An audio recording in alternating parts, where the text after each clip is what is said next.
السلام علیکم۔ حضرت ابراہیم علیہ السلام کا واقعہ نہایت ایمان افروز ہے۔ آپ علیہ السلام اللہ کے جلیل القدر پیغمبر تھے اور آپ کو خلیل اللہ کا دوست کے لقب سے نوازا گیا۔ حضرت ابراہیم علیہ السلام کے والد کا نام آزر یا تارہ تھا۔ آپ علیہ السلام بابل عراق میں پیدا ہوئے جو اس وقت ایک مشرک قوم تھی۔ حضرت ابراہیم علیہ السلام کی قوم بت پرستی میں ملوث تھی۔ وہ نہ صرف بتوں کی پوجا کرتے تھے بلکہ ستاروں، چاند اور سورج کی عبادت بھی کرتے تھے۔ حضرت ابراہیم علیہ السلام کو اللہ تعالیٰ نے توحید کا پیغام دینے کے لیے بھیجا۔ آپ علیہ السلام نے اپنی قوم کو اللہ کی وحدانیت کی طرف بلایا اور بت پرستی سے روکا۔ آپ نے دلائل کے ساتھ اپنی قوم کو سمجھایا کہ یہ بت نہ سن سکتے ہیں، نہ بول سکتے ہیں اور نہ ہی کسی کو نفع یا نقصان پہنچا سکتے ہیں۔ ایک اہم واقعہ وہ ہے جب آپ علیہ السلام نے قوم کے بتوں کو توڑ دیا اور سب سے بڑے بت کو چھوڑ دیا۔ جب قوم نے سوال کیا کہ یہ کس نے کیا تو آپ علیہ السلام نے کہا کہ بڑے بت سے پوچھو۔ اس موقع پر قوم کو اپنی غلطی کا احساس ہوا لیکن پھر بھی وہ ہدایت نہ پا سکے۔ حضرت ابراہیم علیہ السلام نے بابل کے بادشاہ نمرود کو بھی توحید کا پیغام دیا۔ نمرود نے اپنے آپ کو خدا سمجھا لیکن حضرت ابراہیم علیہ السلام نے عقلی دلائل کے ذریعے اسے لاجواب کیا۔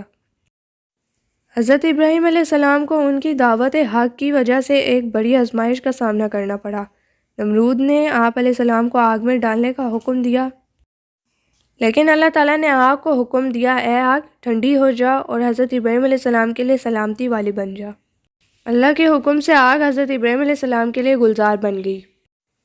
جب قوم نے آپ علیہ السلام کی بات ماننے سے انکار کیا تو آپ علیہ السلام نے ہجرت کی۔ آپ علیہ السلام کے عراق سے شام، فلسطین اور پھر مصر تشریف لے گئے۔ حضرت ابراہیم علیہ السلام کی پہلی بیوی حضرت سارہ رضی اللہ عنہ تھی۔ حضرت حاجر رضی اللہ عنہ آپ علیہ السلام کی دوسری بیوی تھیں جن سے حضرت اسماعیل علیہ السلام پیدا ہوئے۔ حضرت اسحاق علیہ السلام حضرت سارہ رضی اللہ عنہ کے بیٹے تھے۔ اللہ تعالیٰ نے حضرت ابراہیم علیہ السلام کو خواب میں حکم دیا کہ اپنے بیٹے حضرت اسماعیل علیہ السلام کو قربان کریں۔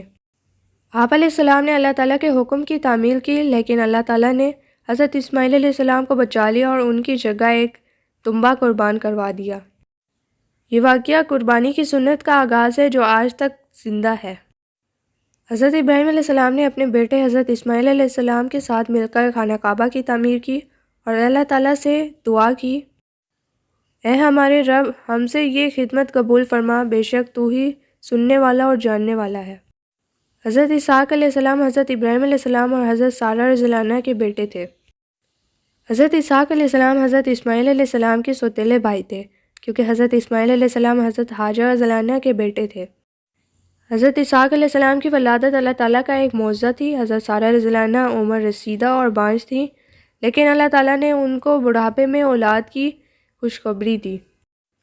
جب فرشتے حضرت ابراہیم علیہ السلام کے پاس قوم لوط کی تباہی کا پیغام لے کر آئے تو انہوں نے حضرت سارہ رضی اللہ عنہ کو حضرت اسحاق علیہ السلام کی ولادت کی بشارت دی۔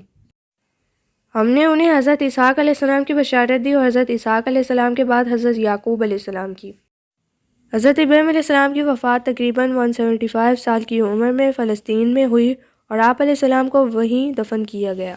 حضرت اسحاق علیہ السلام حضرت ابراہیم علیہ السلام کے بیٹے تھے جو اللہ کے ایک جلیل القدر نبی تھے۔ آپ علیہ السلام کا ذکر قرآن اور دیگر آسمانی کتب میں موجود ہے۔ اگر آپ کی ویڈیو پسند آئی ہے تو چینل کو سبسکرائب کریں اور اپنے دوستوں کے ساتھ شیئر کریں۔ اللہ حافظ۔